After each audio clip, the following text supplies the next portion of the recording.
Play clock at 5. Pass is intercepted at the goal line by Malcolm Butler. Unreal. Amazing. Podcast Patriotas, do fã-clube oficial dos Patriots no Brasil.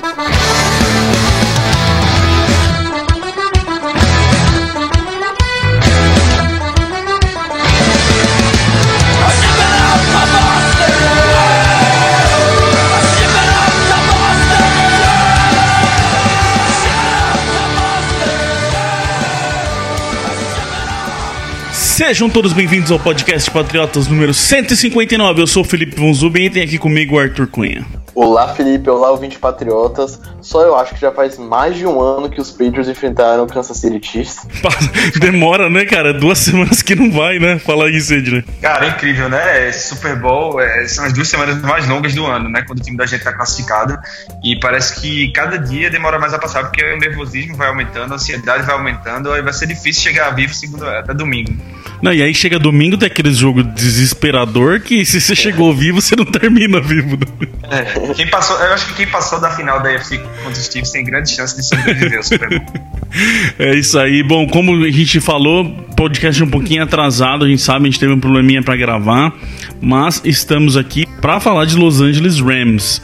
Vamos falar de tudo deles, de como que a gente acha que esse jogo pode, pelo menos o caminho que os Patriots precisam seguir nesse jogo pra conseguir ganhar o 6º anel. Então esse é o foco do programa de hoje. Antes da gente entrar nesse assunto Rams, temos 2 recadinhos aqui. O primeiro é promoção no Super Bowl, né, Sidney? Temos aqui, já é tradição também, os Patriots vão pro Super Bowl, já é tradição, e a gente fazer promoção com a Action Shop também é tradição, e sempre é do mesmo esquema. Da outra vez era pra ganhar 5 anéis, a gente deu 5 camisetas. Dessa vez pode ganhar 6 anéis, a Action Shop vem e quer dar 6 camisetas, né, meu? Cara, eu acho que se os Patriots continuarem ganhando Super Bowl, vai ser difícil arrumar parceiro, cara. Vai falir a Action Shop. 10 anéis, 10 prêmios. Essa promoção é muito fácil, cara. Não tem o que fazer. É só você preencher o formulário no nosso site. Vai ter o link aí no post do podcast. E seguir o fã-clube Patriotas no Instagram. Só isso. Você tá concorrendo. Uma pessoa vai ganhar um kit com 6 camisetas da linha Pro Gear, da Action Shop. São bem legais. Eu tenho, o Felipe tem, Arthur também.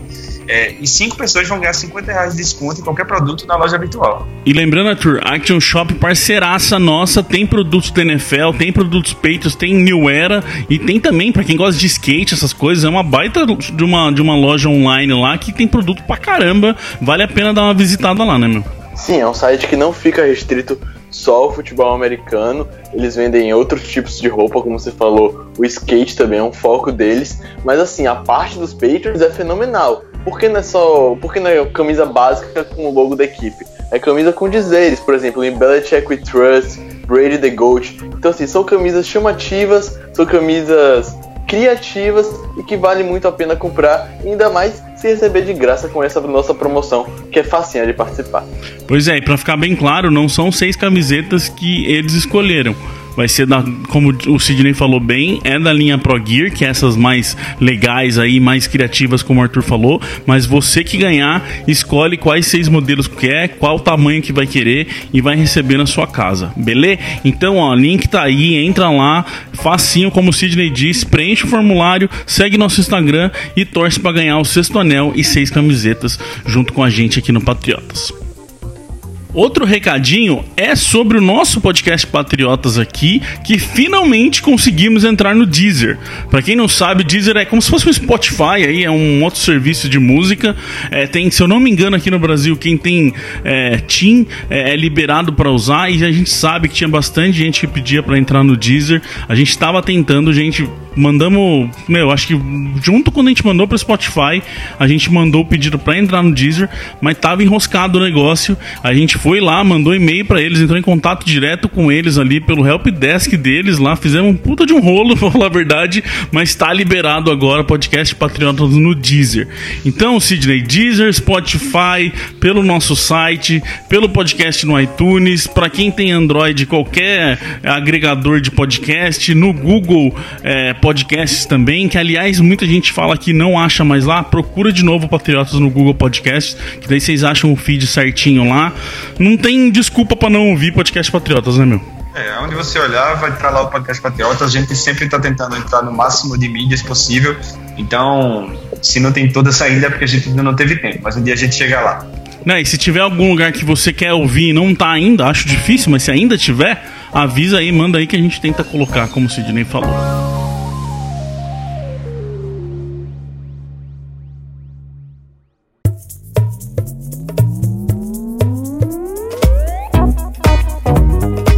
Vamos começar esse programa? Estávamos aqui offline. Offline é bom, né? Porque fora de gravação, conversando aqui de como que a gente ia fazer esse programa, porque a gente deram 2 semanas pra nós, Arthur. A gente levantou informação até onde não pode mais. E não vai encaixar isso tudo no programa, pra falar bem a verdade. Então acho que a gente vai conversar aqui pelo que a gente entende.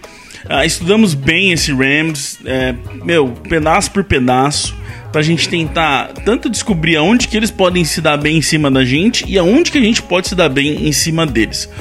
Porque uma coisa que até queria já a opinião de vocês, eu não espero que ninguém ganhe de forma fácil esse jogo, cara. Eu acho que os dois times são tão parecidos, que é o que a gente vai falar aqui, que eu acho que a chance de dar um travo ali e ninguém deslanchar, eu acho grande.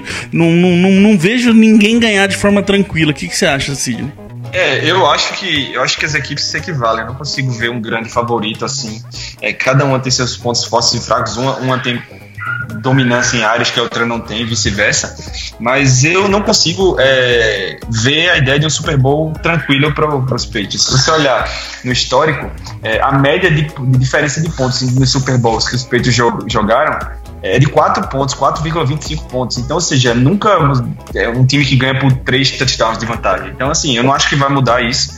Eu acho que vai ser jogo decidido ali no final, jogo de uma posse de bola. É difícil você ver um Super Bowl dos Patriots que a equipe consiga abrir a vantagem logo no começo e manter até o final sem tomar nenhum susto. Pra falar mais historicamente, os únicos Super Bowls que a gente não passou sufoco foi o que a gente perdeu pro Packers no Super Bowl 31 e no Super Bowl 20 pro Chicago Bears. Todos que a gente venceu e até os outros que a gente perdeu nesse século, tudo foi um jogo emocionante, um jogo decidido nas posses finais. Eu não espero nada diferente para essa partida contra o Los Angeles Rams. Uma coisa aqui pra mim também, nessa questão de a gente falar que é bem parecido, pelo menos na minha opinião, as duas defesas vão ter basicamente o mesmo motivo de estar em campo, sabe? Os dois vão tentar as mesmas coisas primárias ali. Primeira coisa, Sidney, é parar o jogo corrido, né? Esses dois ataques querem implementar o jogo corrido.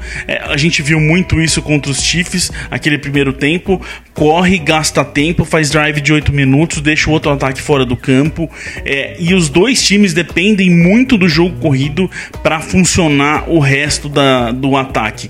Então essas duas defesas vão fazer de tudo pro jogo corrido não existir nesse Super Bowl, né? Exato, são dois times que não tem, dificilmente vão chegar lá com um plano de jogo desenhado para botar o quarterback no shotgun e lançar 40 bolas no jogo. Não é isso que eles querem, né? E exatamente o que o adversário quer é forçá-los a isso, porque tanto o Rams quanto o Patriots vão tentar estabelecer o jogo terrestre. São times que correm muito bem com a bola, que possuem running backs fortes, ágeis, e a gente sabe, né, que grandes ataques, quando você tem dois ataques no Super Bowl desse, cada um vai querer deixar o ataque adversário o máximo de tempo possível no banco. Os Patriots conseguiram executar isso de forma quase perfeita contra os Chargers no Divisional Round e contra os Chiefs na final da AFC.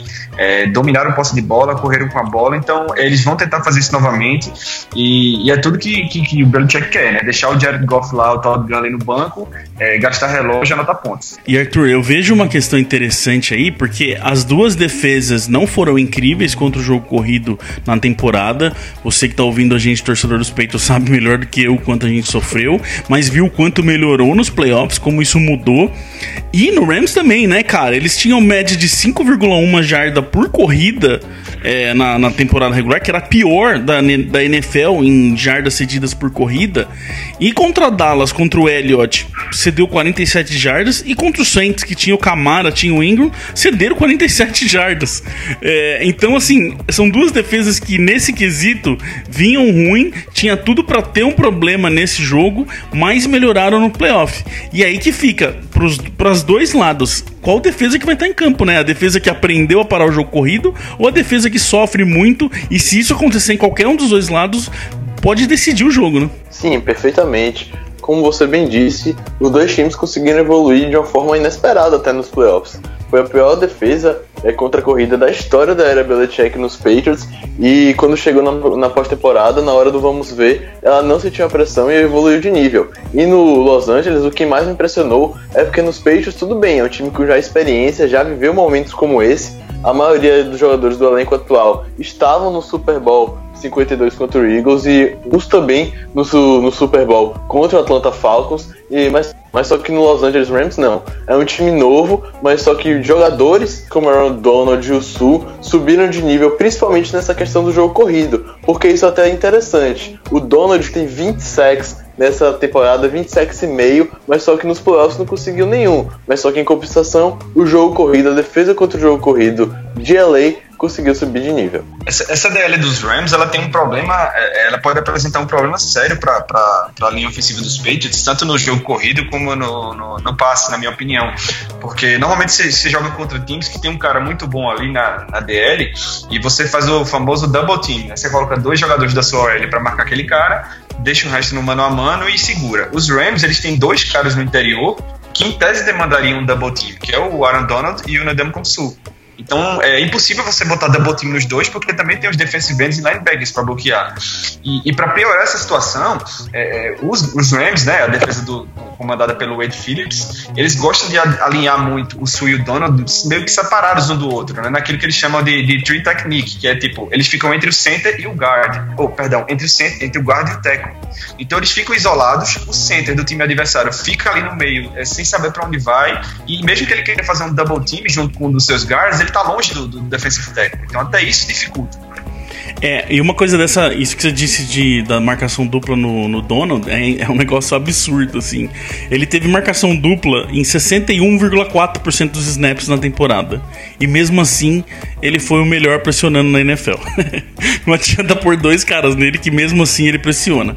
Mas nessa questão do jogo corrido, eu vejo uma coisa que eu acho que pode acontecer e talvez tenha que... Se começar a funcionar, pode ter um probleminha para eles ali da forma que eles querem jogar, Arthur, que são os pullings. Como a gente sempre, às vezes a gente solta uns termos aqui, pra quem não entende muito, é quando um jogador, normalmente o guard ali, o center também faz, é aquele quando ele sai por trás, passa atrás da linha e vai bloquear mais lá nas pontas. E isso pode funcionar, porque vai ter o Donald e o Suh ali mais no meio, e você fazendo isso por fora vai pegar defensive ends que não são incríveis contra a corrida, e vai pegar linebackers que também não funcionam tão bem contra a corrida no time deles. E vai meio que deixar o Suh e o Donald vir pra cima, mas a corrida já meio que passou, sabe? Se fizer tudo certinho, né? Porque temos que lembrar que tem 2 caras bons ali do outro lado. Mas isso pode funcionar de um jeito interessante para os Patriots conseguirem correr no domingo. E a participação de Dwayne Allen fazendo aqueles motions que ele fez diversas vezes contra o Kansas City Chiefs, e o próprio Gronk, aliado como 6º offensive lineman, deve acontecer muito nesse Super Bowl, porque eu acho que os Patriots devem correr mais por fora, pelo lateral, evitando aquele miolo da linha com o Suh e com o Aaron Donald. Uma coisa interessante também é que a maioria dos touchdowns dos Patriots nesses playoffs foram atrás do Trent Brown. Então os Patriots correndo um pouco mais pelo lado do Trent Brown, fugindo um pouco dos defensive tackles das equipes adversárias. Isso tudo dos dois lados, porque os números ficam bem diferentes quando os quarterbacks vão pro passe, e principalmente quando eles têm pressão. Vamos falar primeiro da questão da defesa dos Patriots, que tem um negócio bem interessante aqui que eu queria passar para vocês. O Goff é um jogador com um pocket limpo e outro quando ele tem pressão. Não adianta. Só que tem uma coisa muito importante que tem a ver com esse jogo corrido, que por isso que os Patriots precisam parar esse jogo corrido, que é o Goff no play action. 34,6% da jogada dele foi no play action.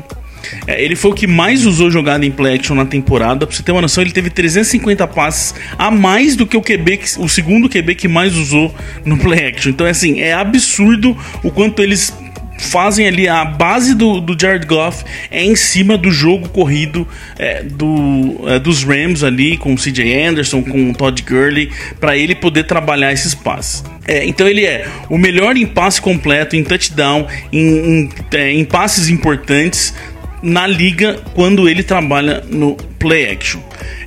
Então, Sidney, precisa fazer esse jogo parar, jogo corrido parar, não só pra gente não sofrer ali com o tempo, com a defesa um tempão em campo, mas pra tirar a principal arma do Goff, pra que se ele precisar ir no passe, ele vire um outro jogador, né?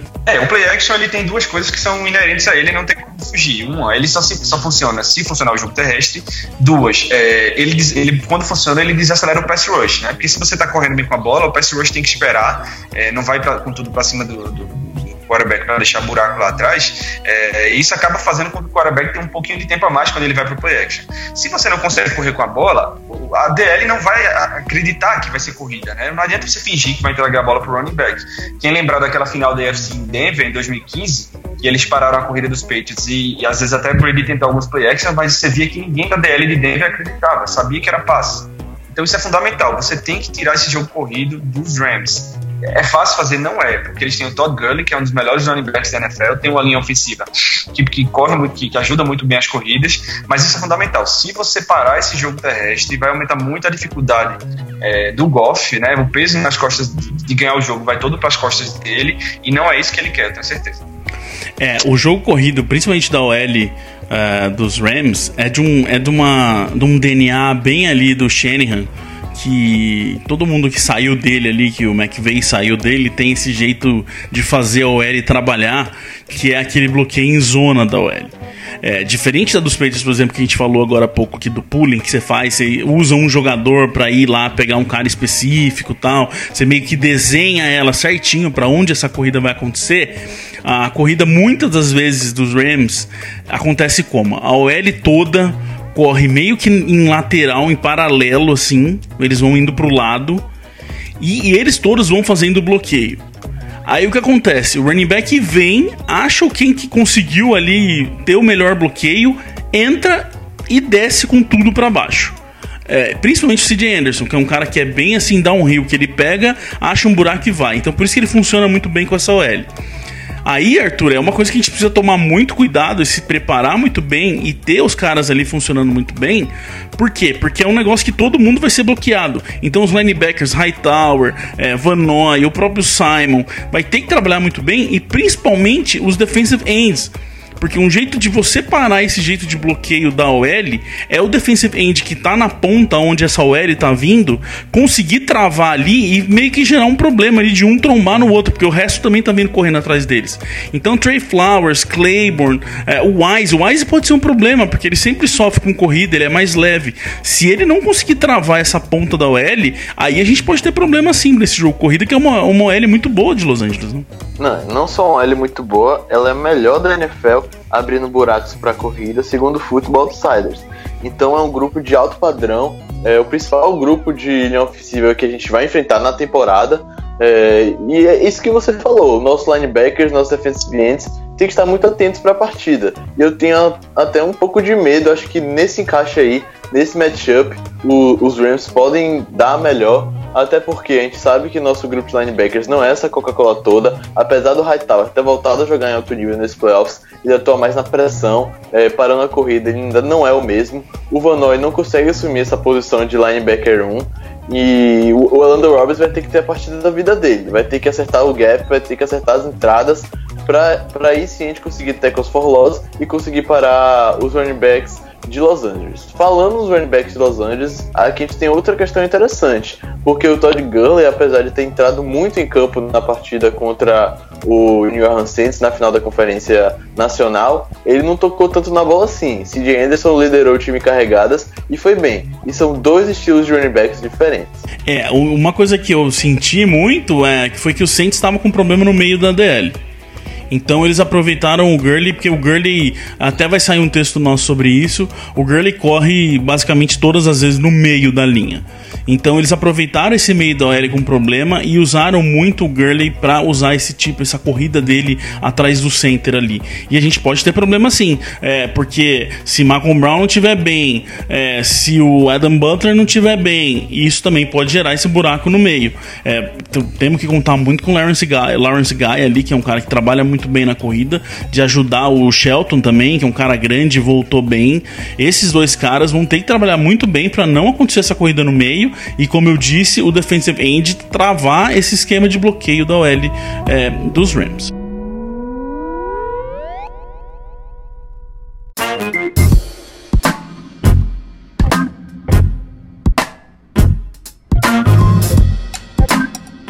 Se as duas defesas conseguirem parar esse jogo corrido, os quarterbacks vão ter que ir pro passe, não tem como. E aí entra a segunda regra básica para esse jogo, para essas duas defesas, que é pressionar o quarterback. Porque nos dois casos, né, Arthur, tanto o Goff quanto o Brady, os números caem na pressão, vira outro quarterback. A gente viu o Brady sofrer bastante com pressão também, não é só o Goff. E aí, se conseguir gerar pressão, o negócio também atrapalha para os dois ataques, né?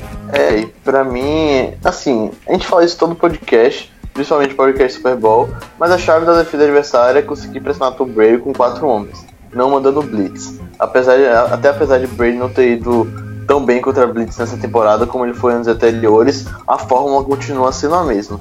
E aí entra a questão do Aaron Donald. É o melhor jogador defensivo da liga, talvez ele é o melhor jogador da liga hoje. A fase que vive é espetacular e a gente vai ter que conseguir dar um jeito de pará-lo. Eu acho que se a linha ofensiva conseguir manter o trabalho que teve na final da NFC, no Divisional Round e durante a temporada regular todo, no geral, os Patriots têm grandes chances de saírem vitoriosos, porque para mim a chave principal da partida no ataque é a nossa linha ofensiva conseguir desempenhar um bom papel. E essa linha dos Rams, ela tem uma característica que é o que eu mais temo, assim, quando eu vou para um jogo de playoff dos Patriots, né? Vai até sair texto nosso esse dia sobre isso, que é a capacidade de pressionar por dentro, né? O Brady, ele consegue se virar muito bem quando a pressão vem por fora. A gente cansa de ver ali os defensivos ganharem dos nossos tackles, o Brady dá um passo para frente e se livra do cara e tem tempo para passar. Quando a pressão vem por dentro, que destrói o jogo do Brady completamente. Basta se lembrar dos 2 Super Bowls contra o Giants que a gente perdeu. O Justin Tucker acabou com o interior da OL dos Patriots e o Brady não conseguiu fazer muita coisa. Um fato que deixa isso bem claro é quando você compara o rating do Tom Brady quando ele é pressionado por dentro e por fora. Quando ele foi pressionado pelo exterior essa temporada, né, pelo edge, ele teve um rating de 118,7. Quando ele foi pressionado pelo interior, ele teve um rating de 63,1, quase a metade. Então, assim, se olha para o outro lado, tem o Sul e tem o Donald, né, que são caras extremamente capazes de pressionar pelo meio e repetir essa fórmula que já derrubou times dos Patriots nos playoffs, né, como aconteceu nos Super Bowls contra os Giants. Então, assim, o interior da linha, o Tunney, o Andrews e o Mason vão ter que fazer a partida da vida deles.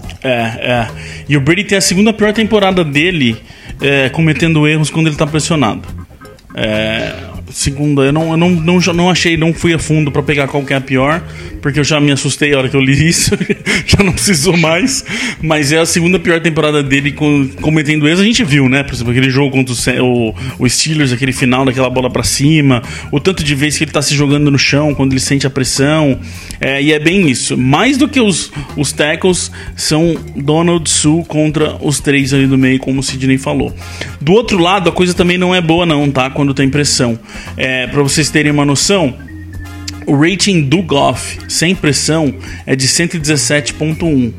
Quando ele é pressionado, cai para 59,2. Também basicamente diminui pela metade o tanto que ele consegue. Ele tem 43,3% só dos passes quando ele está pressionado.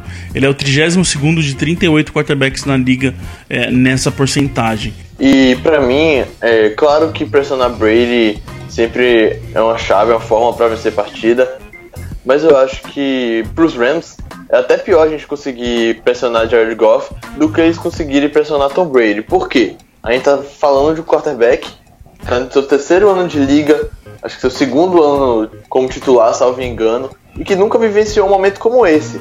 Tom Brady já perdeu o Super Bowl sendo pressionado, já ganhou o Super Bowl sendo pressionado, ele tá na sua 9ª grande final, então ele sabe como lidar. Se na primeira jogada da partida ele sofrer, sei lá, Deus me livre e guarde, um strip sack e os Rams retornarem para touchdown, ele vai ter cabeça para no drive seguinte conseguir comandar o time até a endzone. E Jared Goff, se chega no primeiro quarto ele é sacado 2, 3 vezes, o psicológico dele vai ficar muito mais abatido do que o de Tom Brady. Por mim, isso é um fato. Então, se a gente conseguir entrar na cabeça do quarterback de Los Angeles, que pra mim também não é um dos melhores da liga, passa ainda longe disso, apesar da ótima temporada e do upgrade que teve monstruoso em relação a 2017, mas se a gente conseguir deixá-lo desconfortável, impedir o seu jogo corrido, impedir seus play action de acontecer, é meio caminho andado. E nem precisa ter muita coisa não, porque isso é uma coisa também que acho que tem que ficar bem claro. Talvez a pressão, como o Arthur falou, não precisa acontecer em toda hora, porque o Goff é o terceiro pior na liga em decisões erradas com o pocket limpo. Sem ter pressão, ele fazer bobeira, ele é o terceiro pior na liga. Pra vocês terem uma noção, ele é o quarterback que mais teve passe interceptável na temporada, que é aqueles que não acabou sendo interceptado por sorte. Ele é o quarterback que mais fez jogadas de risco na temporada.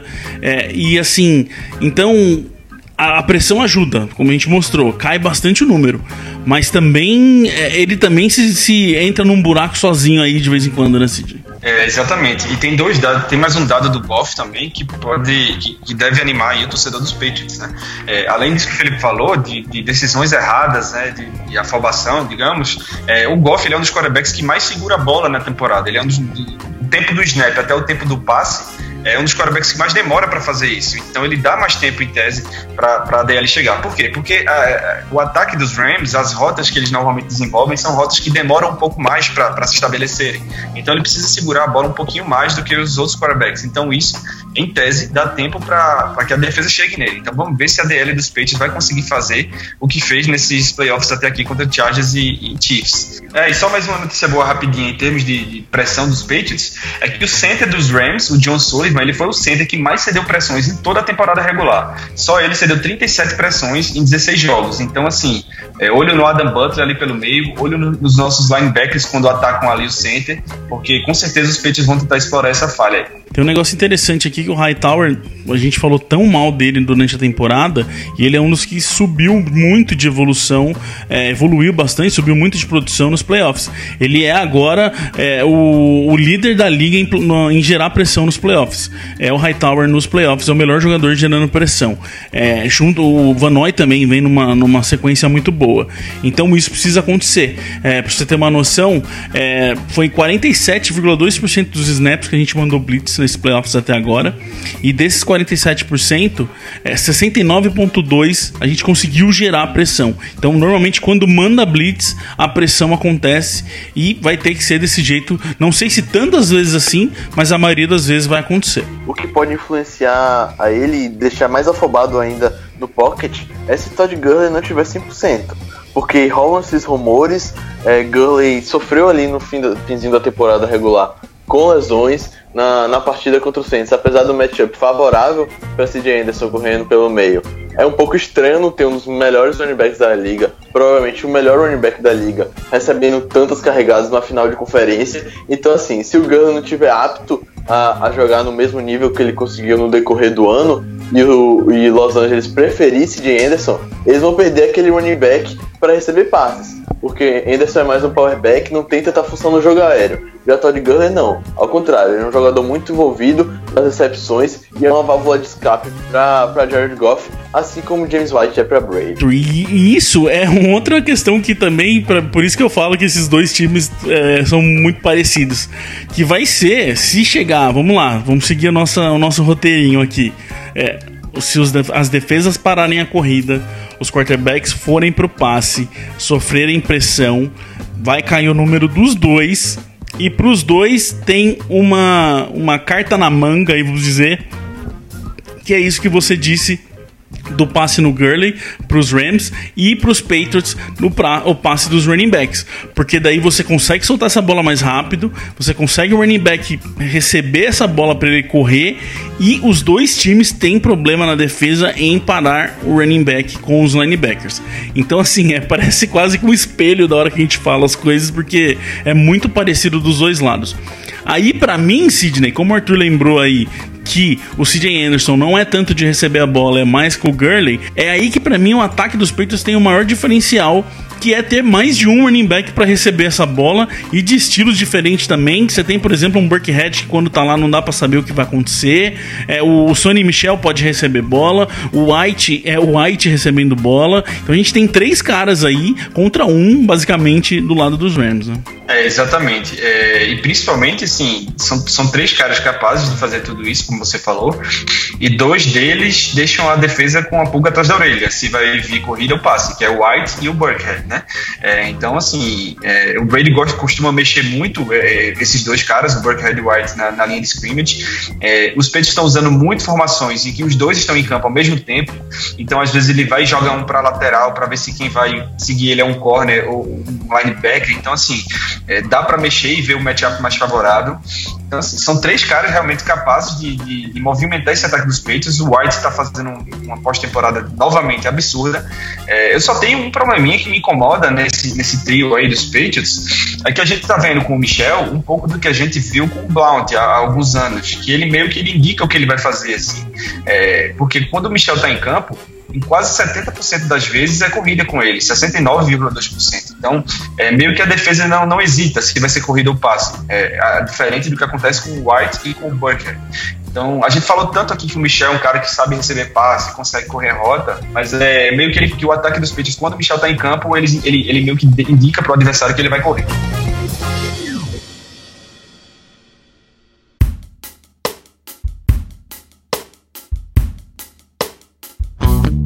Vamos então teorizar aqui, Sidney, o que vai acontecer se esse jogo corrido não funciona, se o passe pro running back não funciona e eles tiverem que ir pro passe mais ali de recebedores mesmos, receivers e tight ends. Vamos pensar na nossa defesa contra o ataque deles. Uma coisa eu acho importante aí é a questão do Cooks. Ele é um cara muito rápido, que dá muito perigo para qualquer defesa.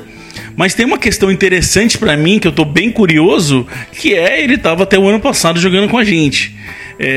Tô curioso de saber como que eles vão montar.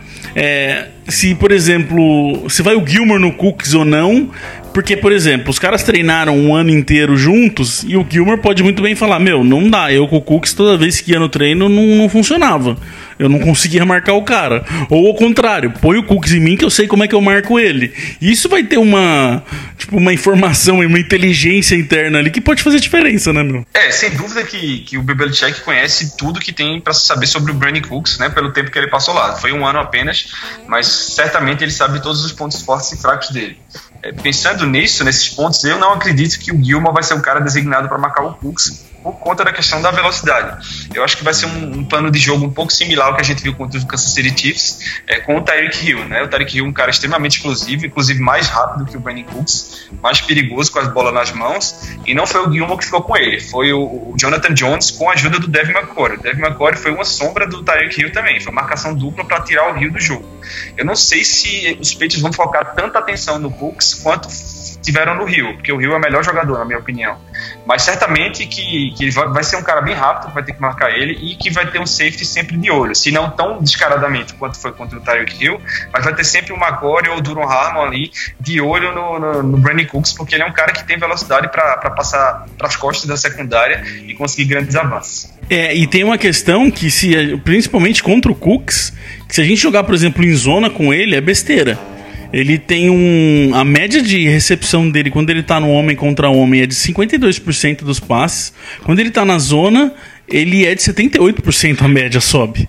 Então, assim, é um absurdo do quanto ele sobe. E não só ele, o Robert Woods também, 53% quando tá no homem a homem, 74% quando tá na zona. Então, assim, vai ter que ser, eu acho também que vai ser bem parecido a forma que eles vão fazer, a forma que eles fizeram com os Chiefs, Arthur. E tem uma outra questão pra mim que eu acho legal, que eu quero ver como que vai funcionar, que é a questão do Robert Woods, que jogou bastante tempo em Buffalo com o Gilmore também.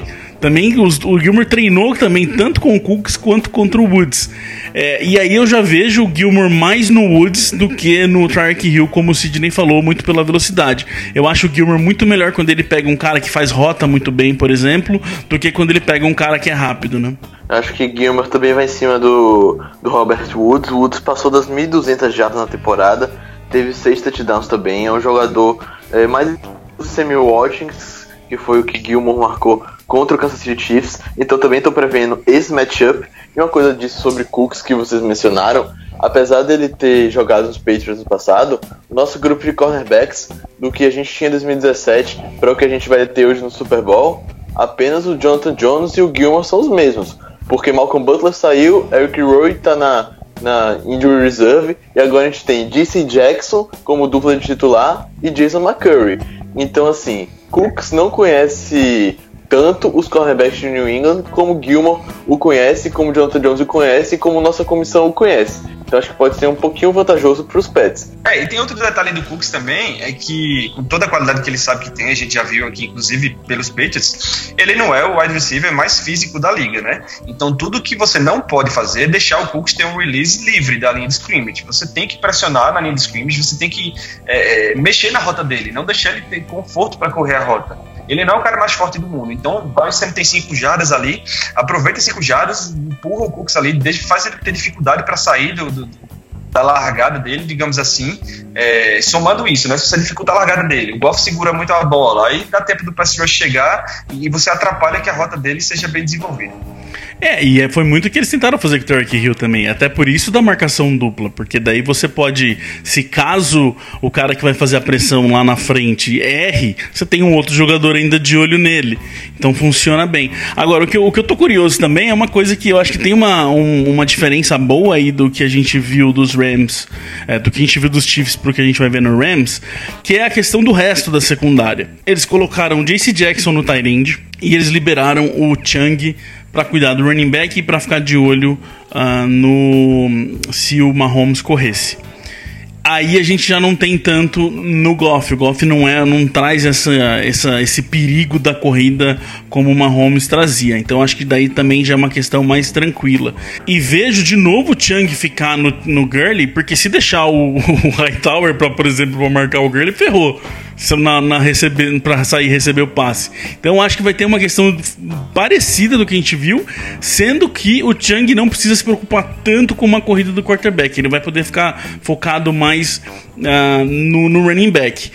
E os tight ends, vamos ver como que eles vão ficar, né? Como que vai ser, porque se vai ser o J.C. Jackson de novo que vai pegar o tight end, se, por exemplo, isso que você trouxe, Sidney, de dar uma primeira porrada no Cooks, o J.C. Jackson é rápido e é maior também. Às vezes eles vão trazer o J.C. Jackson pra fazer a dupla com o Devin McCourty, pra ele tentar ser um cara mais forte ali em cima do Cooks no começo também.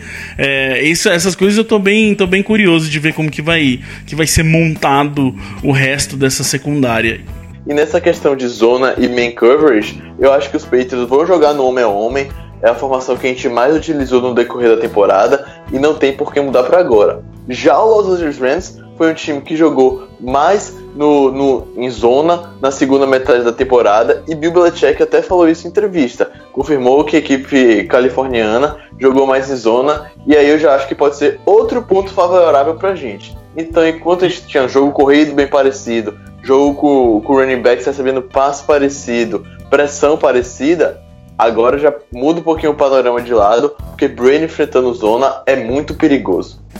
Tem essa questão também, né? Essa é a grande diferença aí de como a defesa dos Rams joga, como o Arthur lembrou aí, e é bem assim, mudaram o estilo, que era bem no homem a homem no começo e mudou pra zona, e como o Arthur lembrou, Tom Brady é um cara que sabe trabalhar com defesa em zona. Como que a gente pode ver isso tudo aí, cara? O Talib é disparado o melhor jogador dessa secundária deles e é o que a gente mais vai ter que trabalhar os matchups pra gente pôr quem a gente quer em cima dele, né? Cara, o Talib é outro que a gente viu de perto, né? Digamos assim, jogou em New England 2 anos, é um dos melhores corners da NFL, e, cara, na final de conferência da NFC, né, contra os Saints jogaram todo mundo pro lado do Talib e ninguém conseguiu ter muito sucesso por lá. Porque o Talib é meio aquele corner que ele não anda o campo inteiro acompanhando o recebedor, ele marca o lado esquerdo da defesa. Então mandaram o Michael Thomas, mandaram o Tyrande, mandaram todo mundo, Ted Ginn, e os Saints não conseguiram sucesso em cima do Talib. E uma coisa que me chama a atenção do Talib também é o fato de que ele marca o Tyrande adversário, marca muito bem. Então é possível, é provável, eu diria, que a gente veja vários snaps ofensivos com o Gronk sendo marcado pelo Talib. Quem lembra um pouco do Talib nos Patriots vai lembrar do jogo contra o Saints em 2013, que o Talib anulou o Jimmy Graham, né? O Jimmy Graham na época no auge, voando, imparável, não fez nada contra a equipe Talib. Então é provável que a gente veja o Gronk sendo marcado por ele em alguns aspectos. E até uma coisa que eu estava discutindo com o Felipe aqui em off, né? É que a partida do Gronk pode definir para onde vai o Talib e abrir caminho para outros wide receivers dos Patriots, né? Exatamente. Eu acho que aí no jogo de passe para os Patriots o ponto-chave aí vai ser o Gronkowski. Se tudo acontecer normal, eu não acho que o Talib vá pegar o Gronk no começo.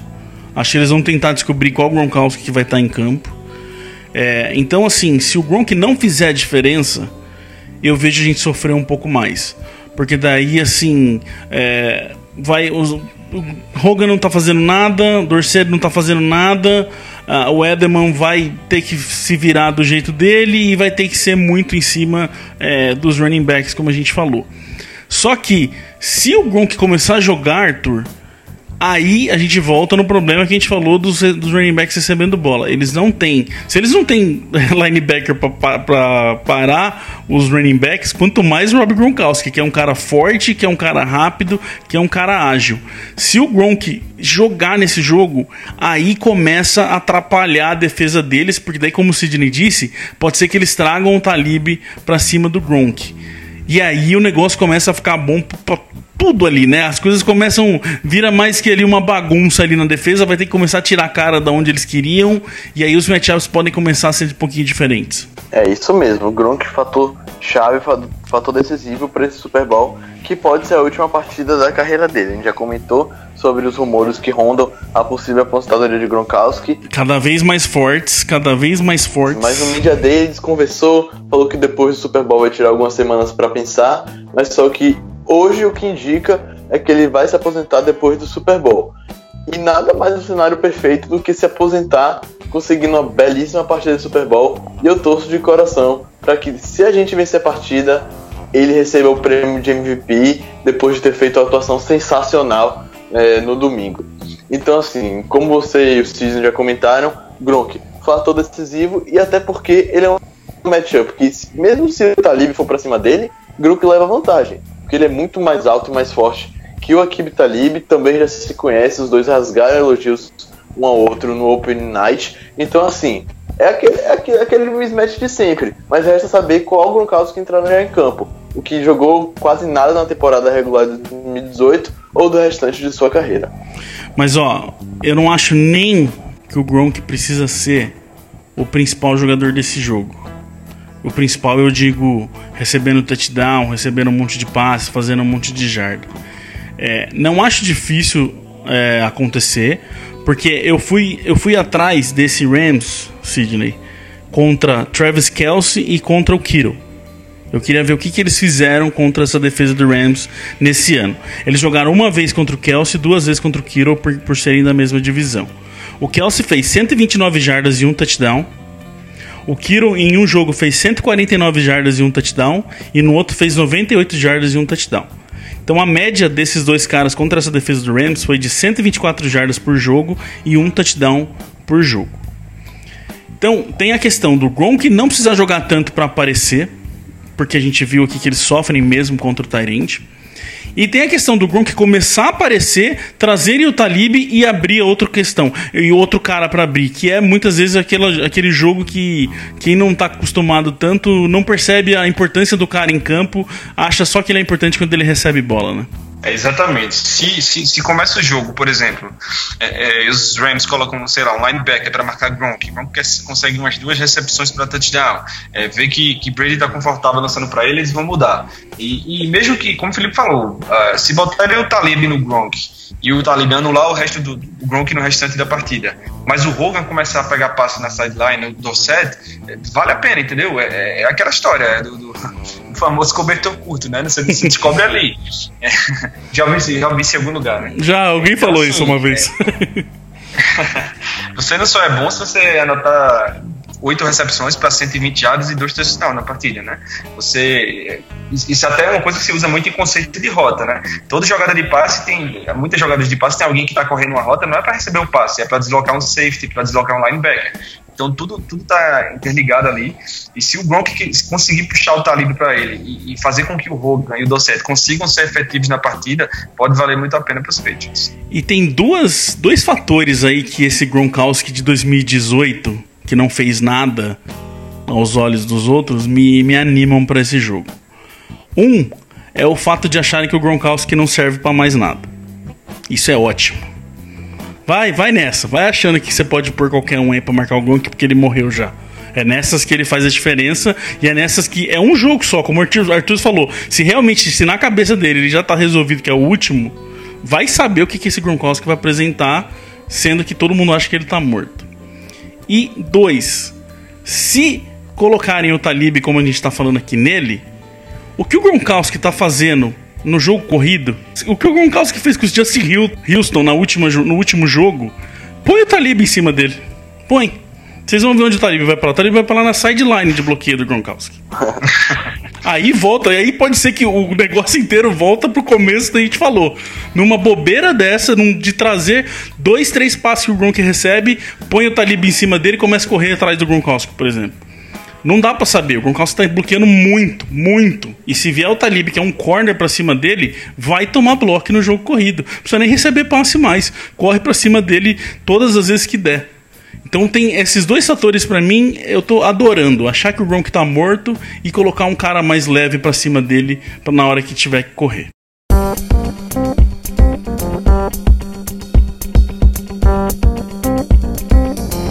Para entrar na reta final desse programa, gente, temos que falar, lógico, olha, quem diria, né? Só jogo dos peitos mesmo, que a gente vai terminar um podcast de como vencer o Super Bowl falando do Panther, Johnny Hekker.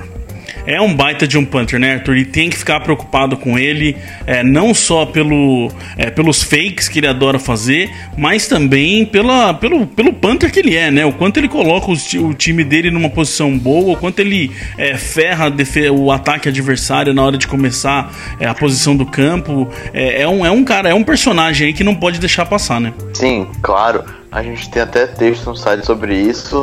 O Felipe vai botar o link aqui no post para vocês lerem e se aprofundarem mais sobre o Johnny Hekker. Ele tem 20 tentativas de conversões de quartas descidas lançando a bola. Conseguiu converter 12 e o New Orleans Saints pôde provar isso, desse próprio veneno, na final da NFC. Até posso falar que Sean Payton foi um pouco infantil, criança, juvenil, de ter tomado aquela conversão. Com certeza Bill Belichick vai vir muito preparado, porque ele é viciado em Special Teams. Eu acho que é um prazer de Bill Belichick treinar Special Teams. Então não vejo o Johnny Hekker tendo tanto holofote na partida do domingo, tentando algum fake. Mas claro, a primeira função do Panther é chutar a bola, e nesse aspecto Julian Edelman não vai poder dar o vacilo que nem deu contra o Kansas City Chiefs. E assim, eu acho que não é nem a questão dos fakes só. Eu acredito que vai ter um fake nesse jogo. Acredito de verdade. Acho que o McVay vai vir com... Ele é novo, ele não quer ser muito tradicional, é muito inteligente. E sabe o Sean Payton naquele Super Bowl que ele voltou do intervalo batendo um onside kick, sabe? Eu acredito de verdade que vai ter alguma história, em algum momento vai ter alguma coisa. Ou se não tiver, vão respeitar muito a questão Bill Belichick e time especial, como o Arthur lembrou. Mas acho que não só nisso, Sidney, é a questão do posicionamento de campo que ele faz. Ele é o 7º melhor na liga de média por punch. Ele é o 2º melhor da liga quando você pega a média dele contra o que foi retornado. Só 2 touchbacks na temporada até aqui. e dos 43 pontos da temporada dele, 48,8% dentro da linha de 20. Então assim, ele consegue pôr muito bem a defesa numa situação boa para eles poderem trabalhar. E isso faz diferença, né, cara? Isso dá muita diferença porque um 3 and out ali muda com as costas na parede, muda muito o cenário, a história do jogo, né? Pra você ter uma ideia da qualidade do Johnny Hacker, tem 2 Panthers na NFL que quando o Bill Belichick vai enfrentar os times deles, né, ele sempre faz questão de falar na entrevista, que é o Morstead do Saints e o Hacker do Rams. Ele decide jogo, porque os caras têm uma defesa extremamente agressiva e ele coloca os adversários muito com as costas na parede, muito. É difícil você ver touchback dele para o cara começar na linha de 25. O cara sempre começa antes da linha de 20 yardas. Sei lá, é difícil achar isso aí para ver, mas se você quer ver um jogo que um Panther praticamente sozinho ganhou dos Patriots, que é o jogo entre Patriots e Giants, não o Super Bowl, mas o da temporada regular de 2011. O Steve Weatherford botou os Patriots todo o ataque na linha de 10 praticamente do campo deles, e os Patriots tinham que andar 90 jardas sem fazer touchdown. É difícil você inverter essa posição de bola. Você precisa que alguém faça uma jogada muito boa para inverter isso. Então, assim, tem que ter cuidado com isso aí, tem que cobrir muito bem os times especiais dos Rams para permitir que os punts sejam retornados. A gente tem um retornador de punt fantástico, que é o Edelman, mas não adianta nada você ter o Edelman lá atrás se os gunners dos Rams vão chegar na dele toda jogada. Então vai ser um trabalho dos special teams inteiros diminuir o dano que o Johnny Hacker vai causar. Bom, acho que é muito em cima disso. Falamos um monte de coisa aqui, espero que vocês tenham entendido. Não é... De verdade, como a gente começou esse programa, a gente conseguiu, acho que, mostrar pra vocês como são poucos detalhes ali onde um time muda um pouquinho do outro, mas é uma base muito parecida. Por isso que eu acredito que vai ser um jogo apertado, assim, sabe? A não ser que alguém faça uma diferença muito absurda, eu acredito num jogo muito apertado. E Arthur, com certeza a gente tá vendo esse time começar os jogos muito bem, e tá na hora desse Patriots começar um Super Bowl muito bem, que isso não existe na história de New England.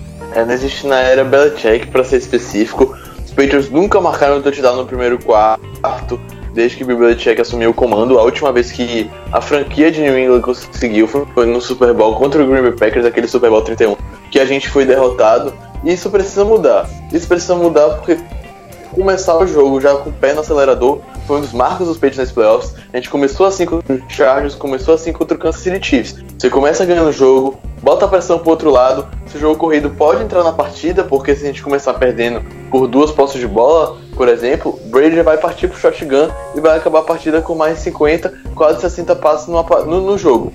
Então assim, começar a partida bem, diferente do que foi nos últimos Super Bowls, mas igual que foi nesses playoffs, é fundamental e pra mim é decisivo nessa final desse ano. Perfeitamente, gente. Estaremos lá no Twitter como a gente sempre tá, todos nervosos, mordendo todas as unhas, os dedos, tudo que tiver na frente. Vamos aproveitar o jogo, é Super Bowl, mais uma oportunidade que a gente tem. E a gente vai estar aqui semana que vem, Sidney, como a gente sempre esteve, para falar de vitória ou de derrota. Estaremos aqui. Já tradicionalmente, não espere muito do programa de pós-Super Bowl, porque ou a gente tá muito maluco e não consegue nem falar de tão feliz que a gente tá, ou a gente tá muito triste e não consegue falar nada de tão triste que a gente tá.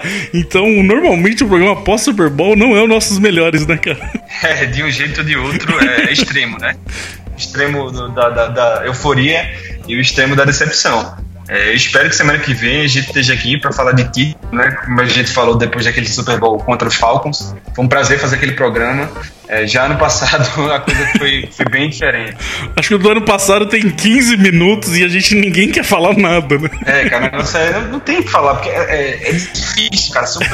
Eu aceito até bem derrota em playoffs, né, em conferência, division, mas derrota no Super Bowl, coisa que é porque você chega tão perto, né? Então vamos falar disso não, vamos ganhar esse jogo, vamos pra cima do Rams. Se Deus quiser, semana que vem a gente tá aqui falando do 6º anel do Super Bowl dos Patriots.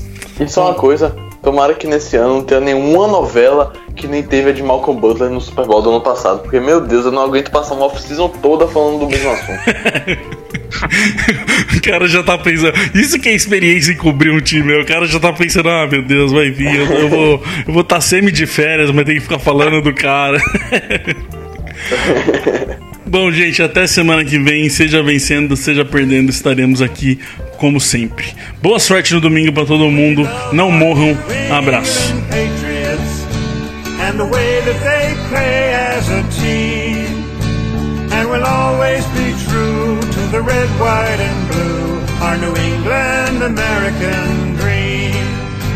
When they take to the field, they don't often yield. They'll bend, but they seldom will break. If the first half should sour, well, there's still half an hour. They'll ignore every bruise, every ache, and they'll pull it all out at the end of the bout. If it's close and the game's getting scary, if the offense can't score with a few seconds more, then we call in old clutch Vinatieri. We love our New England Patriots and the way that they play as a team, and we'll